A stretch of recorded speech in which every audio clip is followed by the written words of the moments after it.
Bryce Mitchell is right. God is good. He may not be feeling it right now, but the rest of the fan favorites on UFC 314 were blessed by the MMA gods. And let's just start with the main event. Alexander Volkanovski versus Diego Lopes for the vacant featherweight championship, where Volk won via a unanimous decision. One scorecard was a 48-47, the other two reading 49-46. And the judges, in my opinion, scored it perfectly. Volk clearly won rounds 1, 3, and 5, where he stuck Diego with the jab, used beautiful side-to-side footwork, and he wasn't afraid to counter Diego with overhand rights when Diego charged in with hooks. Now, I was terrified the entire fight because Volk had to be perfect for 25 minutes, while Diego only just needed one flurry. But surprisingly, Volk really didn't need to be perfect, as he survived a few knockdowns from Lopes. The swing rounds were 2 and 4, but I'd probably edge round 4 for Volk based on volume. And Diego only really had one moment that round, and the same can be said for round 2. Now, watching this fight, I was at a Hooters watching on a small TV screen, so I could miss some details, but I'm pretty positive the correct scorecard is 49-46 Volkanovski. But yeah, how did Volk eat some of Diego's shots? And same can be said for Diego, as he ate right hands and jabs from Volk all night. His blockhead was just too square for Volk to take out. But Diego clearly wanted to pace himself in the first, and it paid off as he never gassed out, and he easily defended Volk's takedowns in the later rounds. So after seeing this performance, I think he could win a rematch against Movsar. However, that's not the fight to make next. It needs to be Yair versus Lopes, and we'll talk about Yair later. But yeah, Volk is the new champ, and in my opinion, he should have retired, leaving on top. But hopefully, he will after beating Movsar later this year if they decide to make that fight. And then on to the co-main event, we got Paddy the Baddie. He dominated Michael Chandler. Paddy finished Chandler via ground and pound in the third round. And in the first 2 rounds, he outstruck and outgrappled Chandler. He used solid calf kicks and straight punches to keep Chandler at bay, and he reversed Chandler's takedown attempts. And then in the third round, Paddy lands a devastating knee when Chandler went in for a right hand, and Paddy decided to shoot his own takedown this time, dumping Chandler, and then he finished the fight brutal ground and pound. And yeah, Chandler got embarrassed, and his next fight should be his last. Hopefully a fun fight, maybe Rafael Fiziev, but if he really falls down the rankings, a fun one would be Manuel Torres. And then I say do Paddy versus Dan Hooker, because here's how you matchmake lightweight.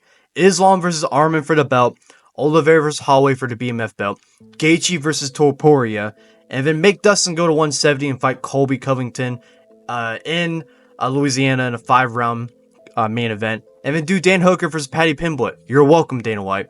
So yeah, I think that's how you should matchmake lightweight and also take care of Paddy and Michael Chandler. So yeah, great performance from Paddy. Looked amazing.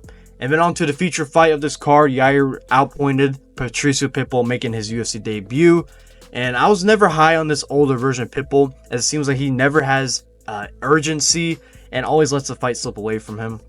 And Yair just out-volumed Pitbull with every kick in the book. And after this, I say do Yair versus Diego after their heated comments at UFC 314, the press conference. And yeah, have them fight at UFC 320, which is taking place in Mexico on Noche. And then as for Pitbull, I guess do him against Josh Emmett. That would be a pretty fun fight. Maybe Dan Ige, or maybe even Bryce Mitchell. But I would probably do Josh Emmett or Dan Ige for his retirement fight. I don't want to see him compete anymore, especially not the highest level in the UFC. So just have him do a fun fight against Josh Emmett. All right, and on to the second fight on the main card. Jean Silva won the holy war between him and Bryce Mitchell, where he submitted him in the second round with a ninja choke. Bryce had literally nothing but a leg kick on the feet, and he cannot take Jean Silva down to save his life.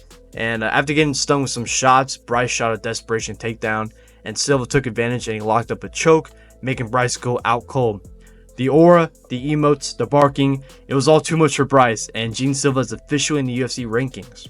On to the last fight, or I guess the first fight on the main card. We had another MMA God blessing, and it was allowing Dominick Reyes to look like prime McGregor against Nikita Krylov. Nikita terrified me for Reyes because he's got power, he's got pace, and he's got wrestling.